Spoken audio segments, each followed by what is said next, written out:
Hi, everyone. Today we are going to talk about opiate dependence, recognition, and treatment.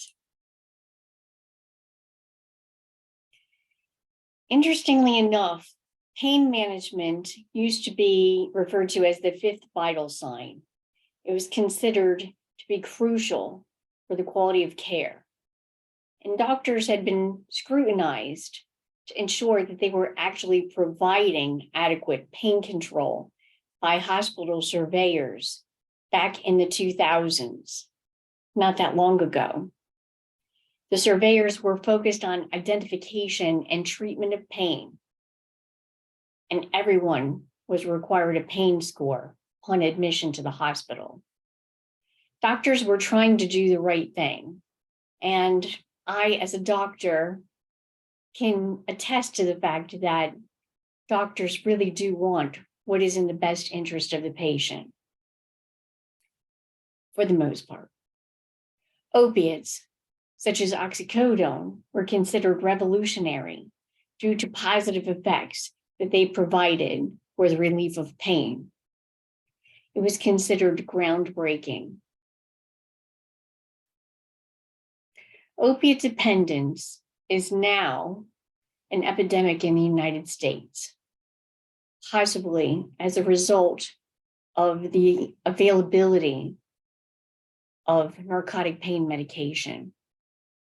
Unfortunately, there is a plethora of fatal overdoses. In 2019, 56,000, 2020, somewhere between 70,000 and 90,000. In 2021, especially during the pandemic, the numbers had increased as a result of lockdowns for COVID-19, increase in illness, loss of family members, illness themselves. The numbers had increased to over 100,000. And my feeling is it's most likely that these numbers are actually lower than the actual numbers, probably because they are being underreported or just simply unaccounted for, missing persons, etc. And there's certainly increasing concern, not just here in the United States, but this has become an issue throughout the entire world. The faces of addiction are very different than you might think. I have actually spent the last 20 years treating people for opiate dependence. And I can tell you that they can be teenagers, they could be middle-aged, they can even be elderly. They can be professionals, such as doctors, attorneys, school teachers. There is a euphoria created from the prescribed pain medication, and pain can be very subjective. It can also reduce the emotional pain, not just physical pain.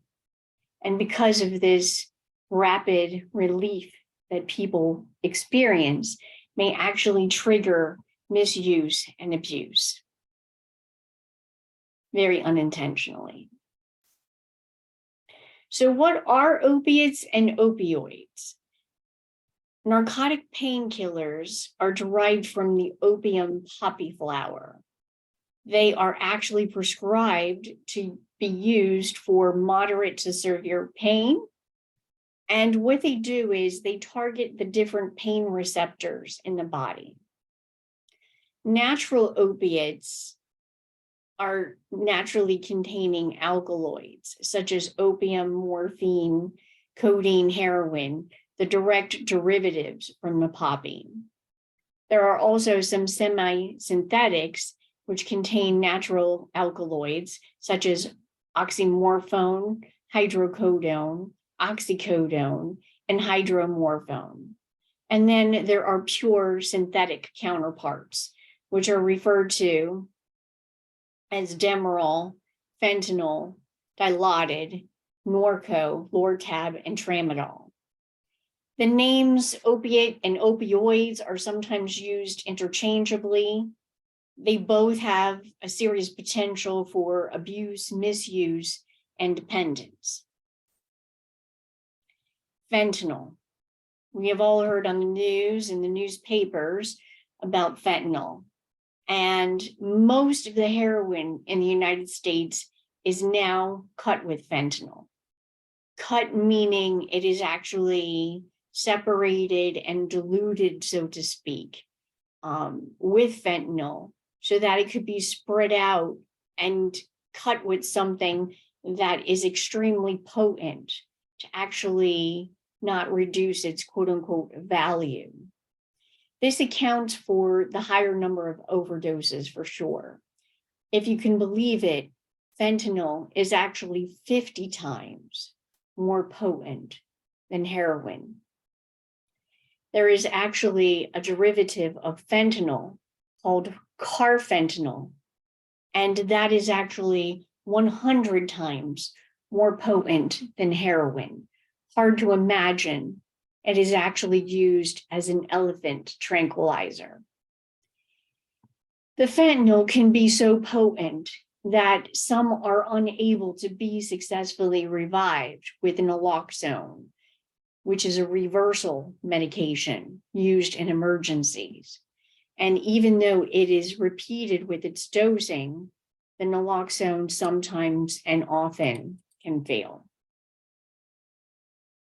Side effects from these medications can include sedation, nausea, dizziness, vomiting, constipation, respiratory depression, the slowing of breathing, which is actually a big component to some unsuccessful revival attempts.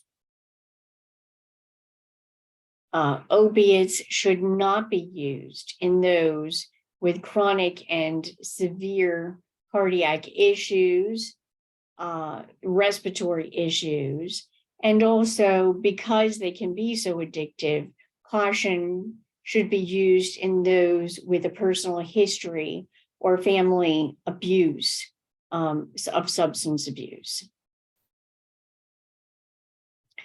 Some possible options to the use of opiates can be pain relievers such as Tylenol, acetaminophen, which can actually be quite useful. Also, ibuprofen, such as your Advil and Motrin. Other creative ideas can be anticonvulsants, such as gabapentin, tricyclic antidepressants, such as Elavil, amitriptyline, or Pamelor, nortriptyline. Some combination medications that are serotonin, norepinephrine, reuptake inhibitors, which are a different type of antidepressant, such as Cymbalta or duloxetine, has been known to be helpful with pain management as well. And muscle relaxants, such as cyclobenzaprine, as well as other medications, such as corticosteroids, different nerve blocks, acupuncture, other creative ideas. Chronic use of opiates can build what we refer to as tolerance, which means that the same dose is no longer effective and it requires higher doses of this medication or more frequent doses of the medication to achieve the same effects. The other is dependence, such as emotional and physical dependence. That can also include physical withdrawal symptoms that occur if the dose and the frequency is reduced. Tolerance and dependence can potentially occur with use over time. This does not mean necessarily that the person is addicted, but because of the nature of these types of medications, everyone has the potential to build this tolerance and dependence with use over time.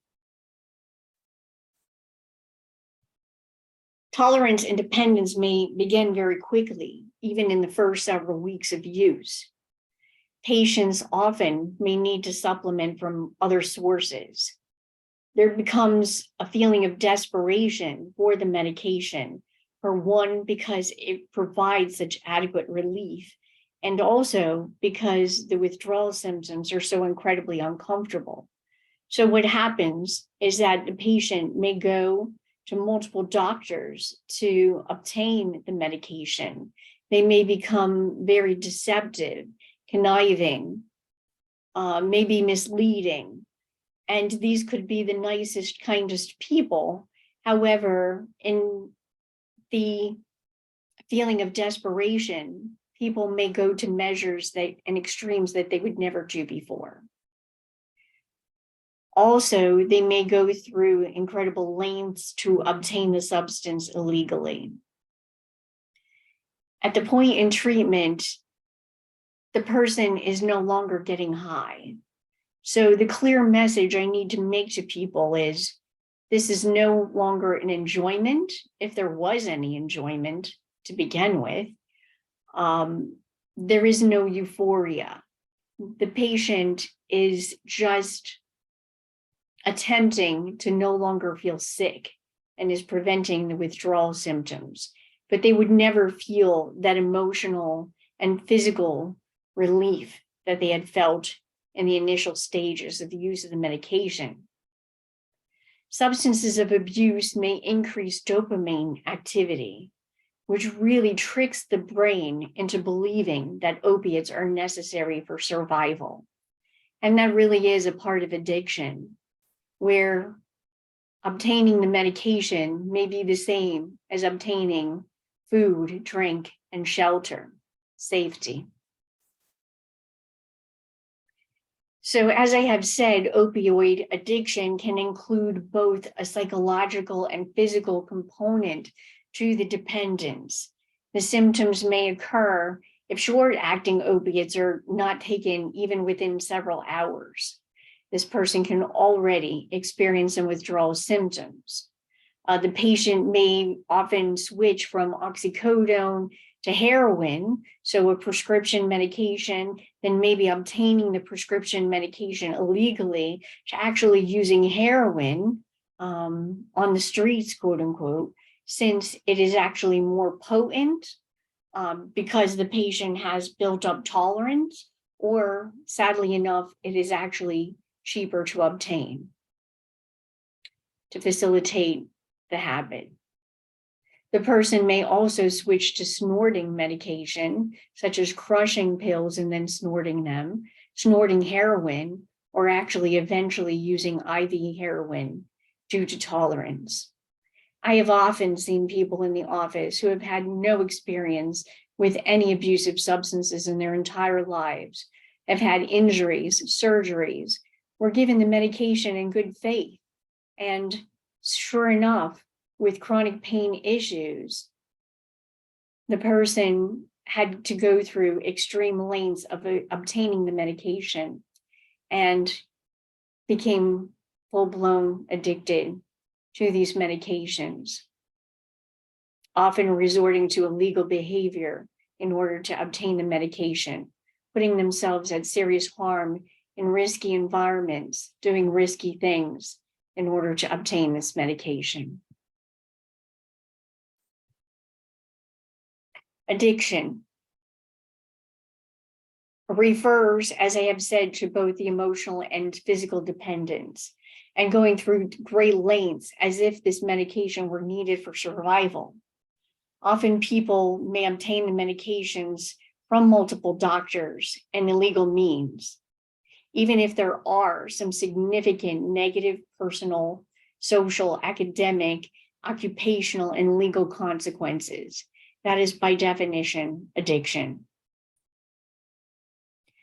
So how do people get addicted? Yes, possibly some people are just curious and may use a substance recreationally. However, I have found the majority of the patients I have treated over the last 20 years have really started with an injury, a surgery, and have had a legitimate illness and legitimate pain. Possibly they may have had comorbid depression, anxiety, grief, other extraordinary circumstances in their lives that may have facilitated the need to cope in a different way, even if it's a maladaptive way of coping. And people do build this tolerance and dependence to the medication over time.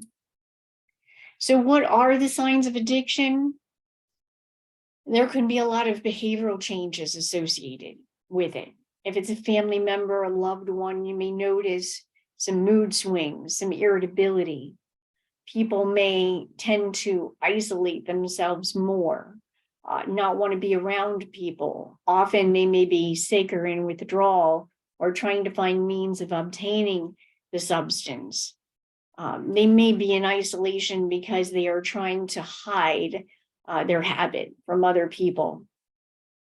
And it causes to create interference with their interpersonal relationships, their academics, their work performance, every aspect of their lives.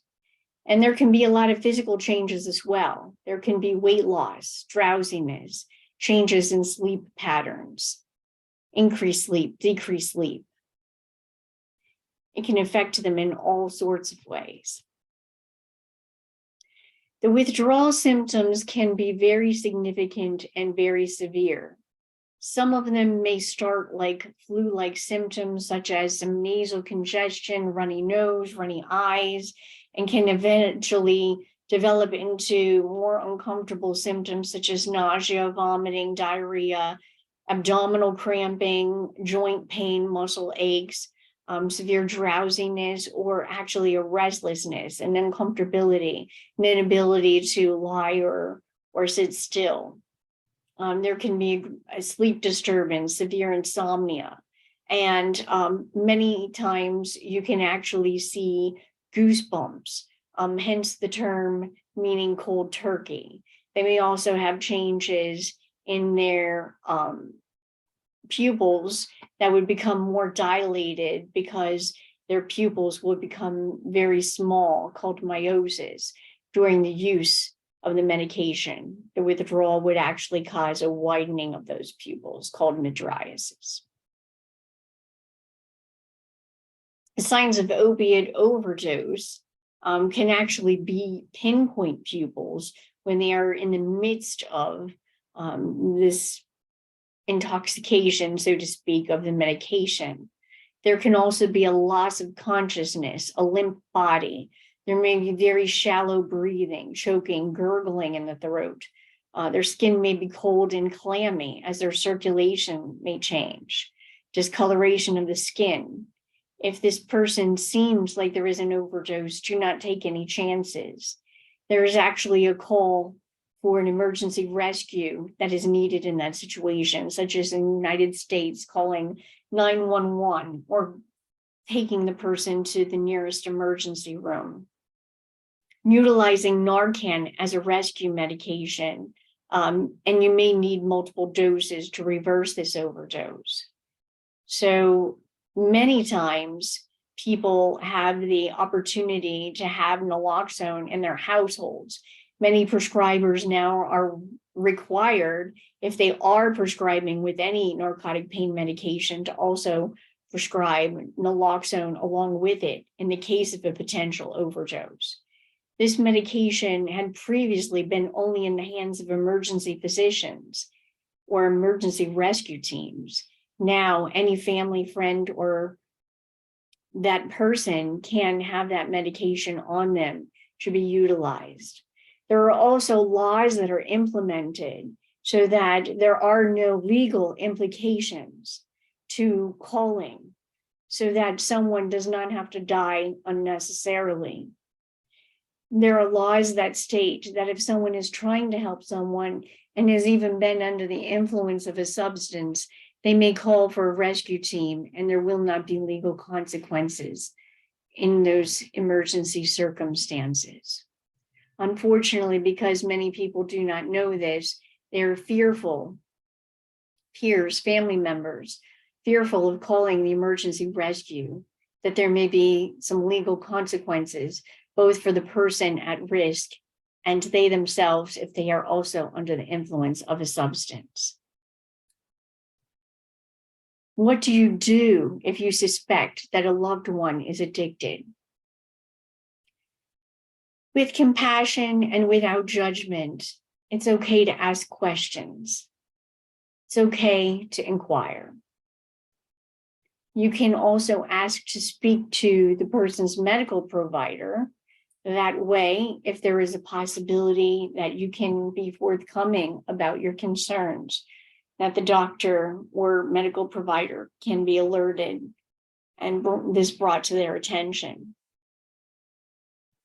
You can encourage the person to seek a counselor or a support group. A healthcare professional may require a higher level of care than that. Perhaps if there is the potential for physical dependence and physical withdrawal, the person may require a detox unit followed by a residential rehabilitation center.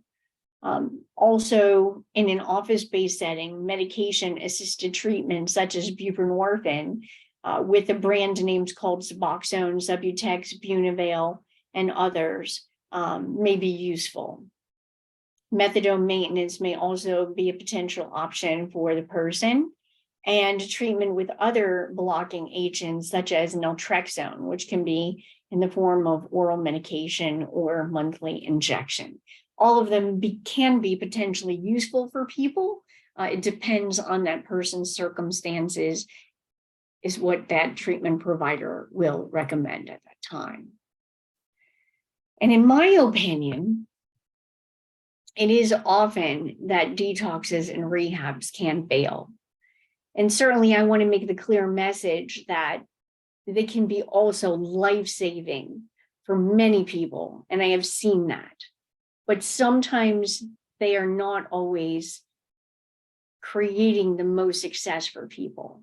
And I can say that this has nothing to do with motivation.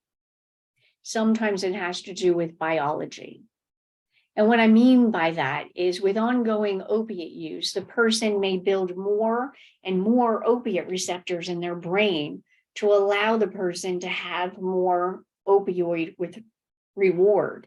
What I mean by that is we all have opiate receptors in our brains. And what happens is when someone actually uses opiates over a period of time, our brain can actually build more and more receptors to get more of that drug into the system. The brain wants more and can create more receptors in order to facilitate that.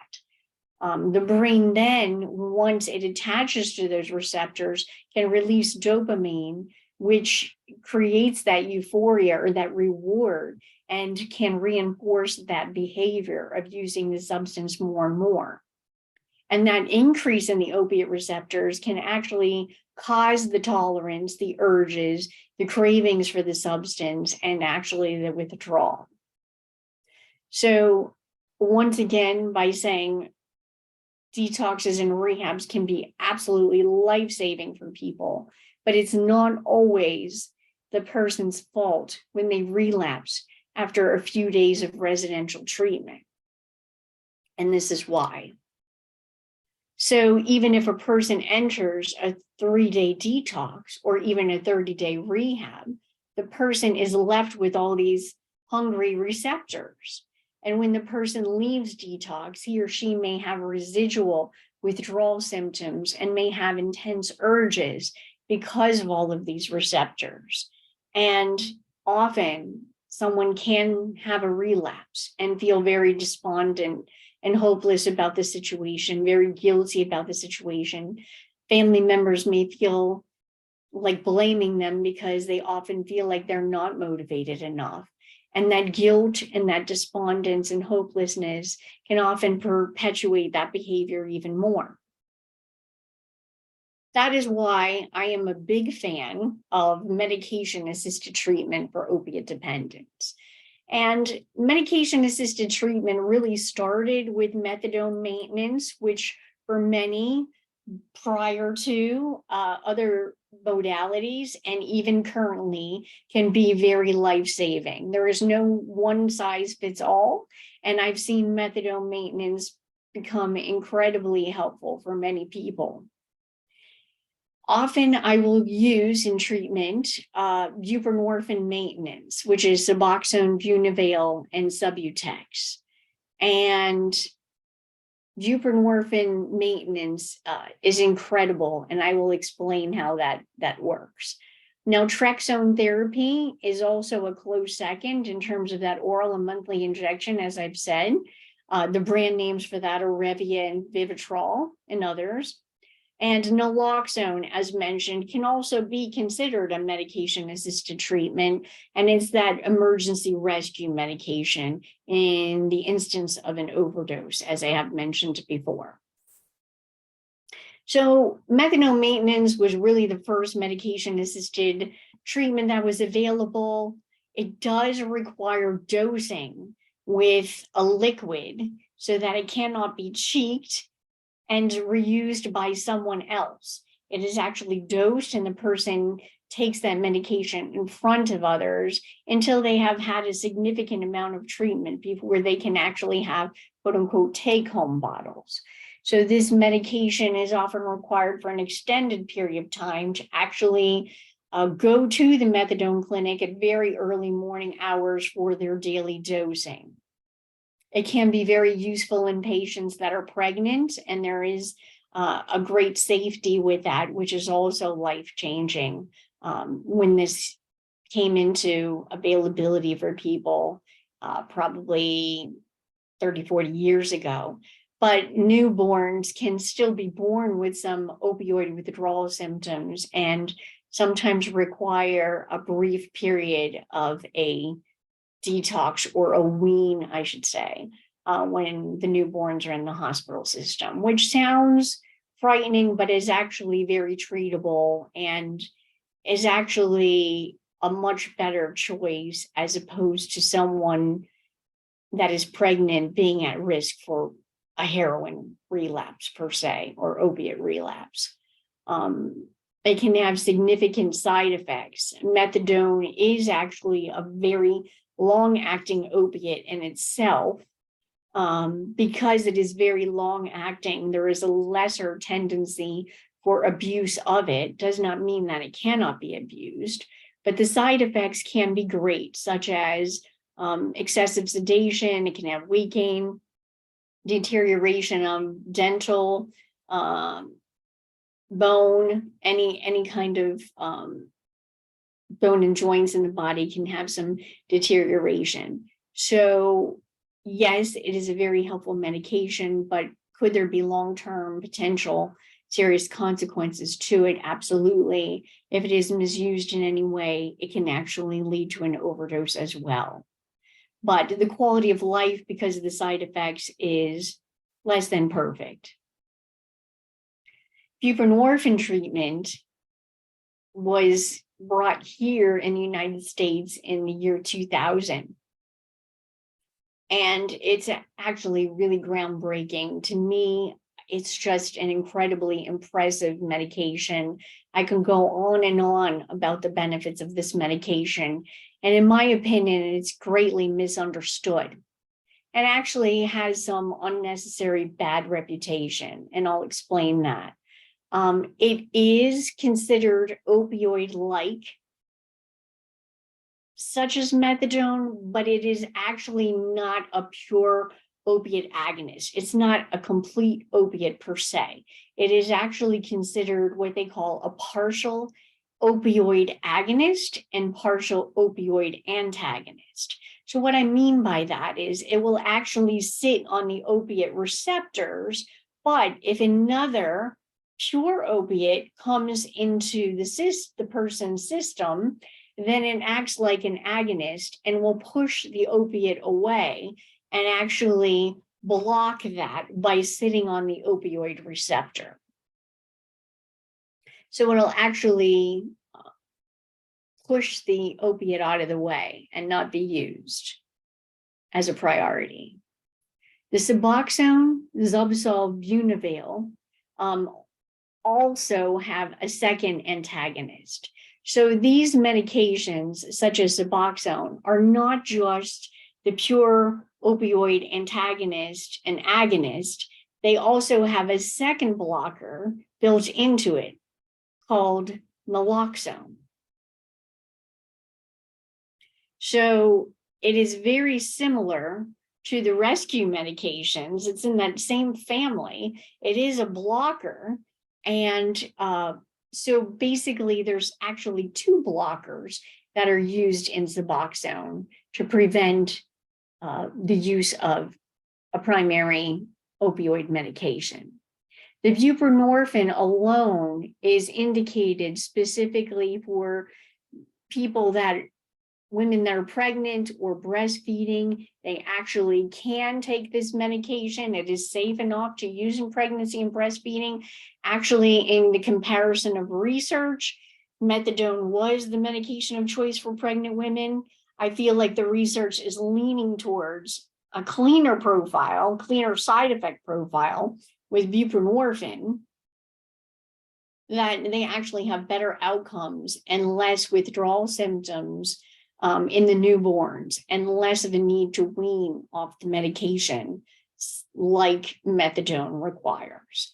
And buprenorphine is also used purely without the extra naloxone in significant side effect profiles of people. Some people may have some nausea or some other sensitivity reactions to naloxone, but you do have to be careful that people are choosing pure naloxone for the right reason, really only in special cases, because it is ideal to have that second blocker in the case of someone having the urge to use that opiate. Buprenorphine maintenance was approved in Europe in the 1990s, and as stated, it was available in the United States in 2000. The purpose of the medication, as stated, was to attach to the opiate receptors, making the person feel normal prior to the use of opiates. And it creates a significant reduction in the psychological cravings for the opiates and eliminates withdrawal symptoms. So it is incredibly amazing, almost miraculous to see the person use it. And within a couple of hours after their first dose, they are feeling like themselves for the first time in sometimes many years prior to their opiate use. It is incredible to see and very joyful to see. Buprenorphine maintenance does not typically create a euphoria in a patient. It sometimes can give a subtle feeling of well-being, full disclosure, because it is sitting on the opiate receptors. However, the other beautiful thing about buprenorphine is that it has a ceiling effect. So if somebody is still in that habit of multiple dosing with short-acting substances like heroin, if they try to take more of the substance into their body, once it attaches to the receptors, which is its job, it does not do anything more. So once the person has the Suboxone on board, any opiate will be blocked. So if a person attempts to use heroin or any other narcotic opiate, it will block it. And if the patient tries to double, triple up on Suboxone dosing, buprenorphine dosing, it will not do anything to get them high, because once it attaches to those receptors, it cannot do anything more. It's just basically wasted medication. And the patient would figure that out pretty quickly and then begin to use it properly. If anything, their feeling of well-being, even in such small doses, is so apparent to them in the very beginning that typically there's no need for that type of behavior. The person is evaluated by a medical provider to determine their history, current past abuse, to see if this medication is appropriate for them. So they will obtain the history of the type of use of the opiate, how much is being used, for how long. Are there other substances that were abused in any other family of medications? They may also have a psychiatric history taken to see if there's any other mental health diagnoses that may be compounding their addiction, such as depression or anxiety, any other complicating medical history, and what their social history is like. Do they have people in their family and friends that are supportive of them? Do they have finances that are stable? Do they have stable housing, etc.? The person is also evaluated for their current level of withdrawal. because the patient has to be in pretty significant withdrawal in order to obtain their first dose. Often the patient can be dosed in the office, or sometimes the medication is prescribed at the pharmacy and the patient is given very specific instructions of how to take that medication during that quote unquote induction phase of the first time they are taking the medication. So you would actually know when the person is ready to take their first dose. And it is very important that the patient waits until they are some pretty significant withdrawal before they take the dose. Because with the first dose, if there is any trace amounts of opiate in their system, they will actually go into a precipitated withdrawal and have full-blown withdrawal symptoms, which would not be able to be controlled until the medication really gets out of their system. So it's beyond that control at that time. They could get maybe a second dose of buprenorphine in order to try to push that opiate off the receptors to give some relief, but often it's a waiting game. So the patient has to be pretty uncomfortable with abdominal cramping, some sweating, some restlessness, significant joint pain, maybe some significant nausea. And that's why a lot of providers will opt for the patient to do this at home, indirectly under their supervision, because often it's just so difficult for a person to come to the office, feeling like this, these very significant flu-like symptoms.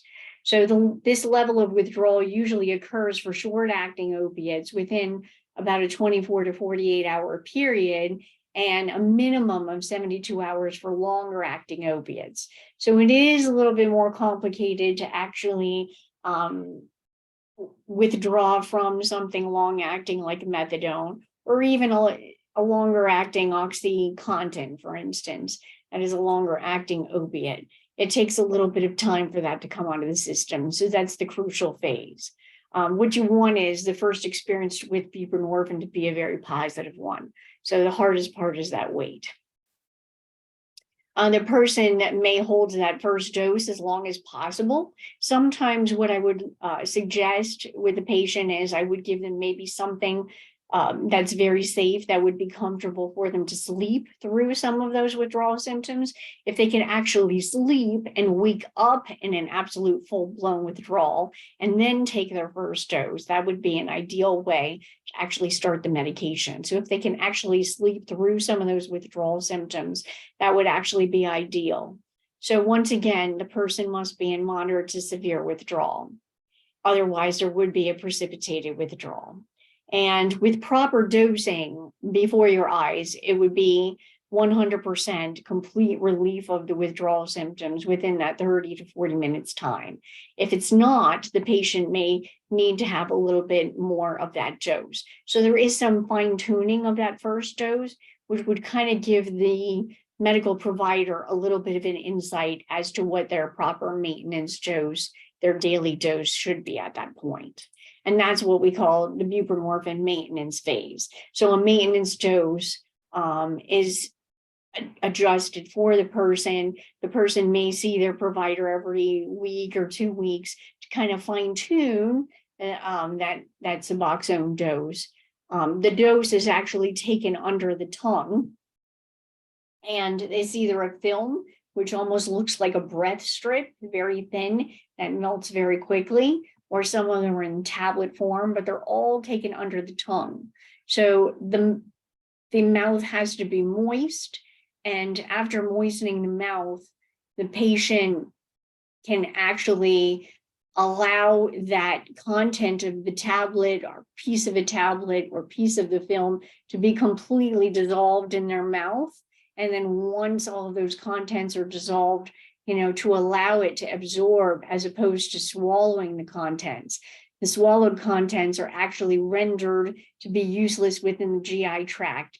The medication just does not absorb well. It's just the type of medication that does not absorb well through the GI tract, through the stomach and the intestines. So absorbing it under the tongue is the best way. And once that dose is found, which is typically on average of 8 milligrams twice daily, that person really should stay on that dose for a minimum of 9 to 12 months. And the reason behind that is back to the biology, is that it takes that amount of time to actually allow those receptors to start decreasing. So over time, after the person actually stops using the substance, they will actually, their brains will actually heal and actually decrease the amount of receptors back to their usual amount over time. So it usually takes that much time. And also it gives them time as a person to create new habits in their lives.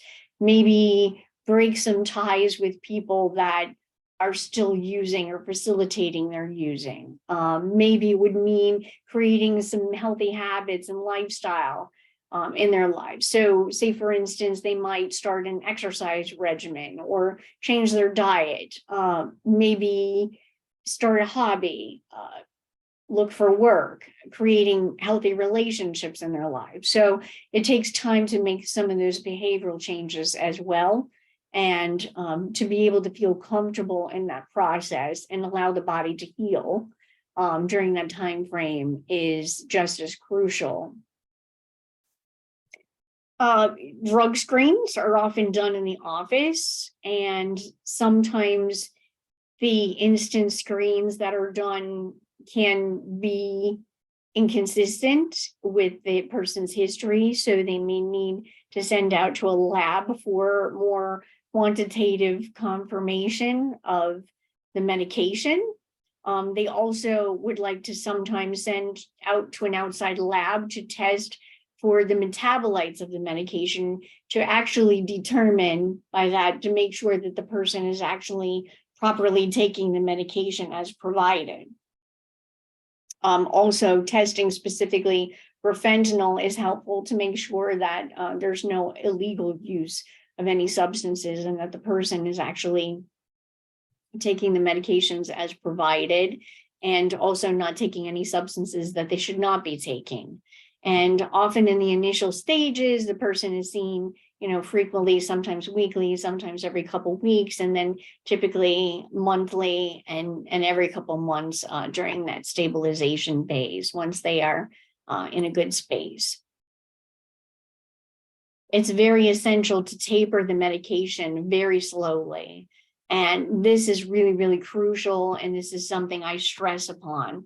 And just to tell you how good this medication works is I'm always fascinated of how it actually takes away that addictive behavior so quickly. And it's very honorable for someone to come into the office and say, I really want to start reducing my dose. I want to take less medication. And I hear it time and time again. So even people that were using extraordinary amounts of a substance on the street, so to speak, in a very short amount of time, often come to the office and say they want to start reducing and coming off all medications, and they want to live a clean lifestyle. And I actually have to negotiate with them a bit, and I have to remind them that even though it's very admirable to want to come off medication, because they no longer have that addictive behavior because they're in a very comfortable state, I remind them about the biology and that their body needs time to heal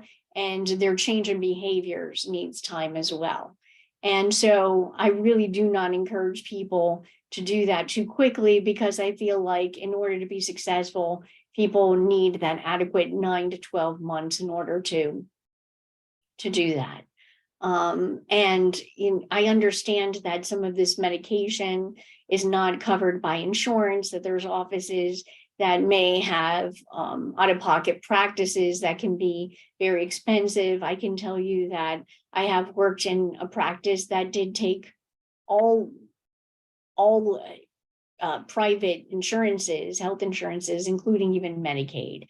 And so there was no ulterior motive to keep the patient in treatment for a longer period of time, because as you may know, Medicaid has a very low reimbursement rate to providers. So there was absolutely no gain in keeping the patient for a longer period of time than necessary, but wanting the patients to be successful, I would still encourage them to do it for that, at least that minimum duration.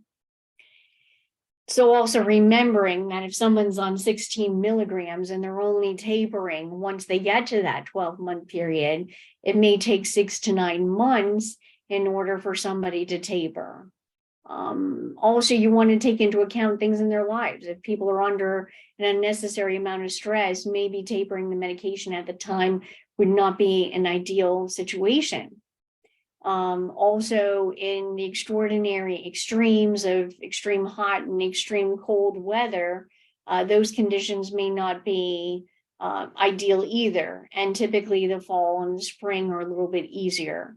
Also taking into account if someone is working in a hot kitchen where they might actually, that medication may be released through their pores a lot more easily, and they may feel a little bit more withdrawal at that time. You may have to dose multiple doses, even if it's the same amount of medicine and taking it in multiple doses, they may have to do so to prevent some discomfort. And just to remind you, because it sits on those opiates, yes, you can absolutely have withdrawal from buprenorphine in a similar way to opiates. So that is why it is also crucial for people not to stop their medication abruptly. And it's also crucial for people to do it in a very small, gentle way so that the body does not have any significant withdrawal symptoms. And you can still go on with your life without any difficulty. Buprenorphine film packaging was created in order to have safety. It tends to be a little safer than the tablets. The film packaging is a little bit difficult to open, but for a good reason. It's easier to keep out of the hands of children. I always tell people, regardless of tablets or film, that it should always be kept in a safe, locked, or a locked drawer away from children for safety issues. And also not to tell people that you're on this medication. It does have street value, not typically for abuse, but many people cannot afford or cannot obtain treatment and actually use it either to detox themselves, or actually, if they cannot immediately obtain their opiate drug of choice, they may use it intermittently in order to prevent withdrawal symptoms. So just as a reminder, opiate dependence is not just biological, but it is also psychological and behavioral. And just as not taking the medicine, such as a narcotic medication or abusive heroin, you also have to take into account of behavioral patterns, such as avoiding certain people, places, and things that might put you at risk for relapse. Also, in addition to other types of treatment, such as medication-assisted treatment, counseling, people also have to have proper nutrition, exercise, stress reduction, behavioral changes in their lives. Also, in addition to medication treatment, it is crucial that individual counseling, group counseling, 12-step meetings, other types of support groups are a big aspect of the treatment, and should be also always incorporated in addition to medication treatment.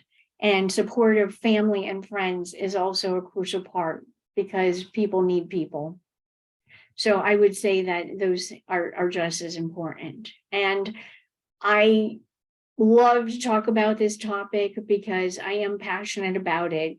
It's a wonderful thing to see people change, and people are people, and people deserve to have good quality lives. And sadly, people are dying on a daily basis, and they may not have access to the care that they need. So I consider this emergency treatment just as any other medical illness, and treatment is needed as soon as possible. It's a medical emergency. And I encourage you to visit www.na.org. That is the World Service Support of Narcotics Anonymous. 12-step meetings are still an incredible value for people in any type of recovery or addiction. And it is wonderful to have that community support. And through the pandemic, they have really extended their services to online support meetings that are national and international. And it's been incredibly helpful for a number of people. So please, seek out some type of help at your local community hospitals, at your local community counseling services, and do not hesitate. Yes, there is still an incredible amount of stigma surrounding abuse, but people are dying and people need help. And the more that you are able to treat people and to get that help, to ensure that help, it can really save lives. It can save your loved ones. So I cannot stress that enough. I thank you so much for your attention. Thank you.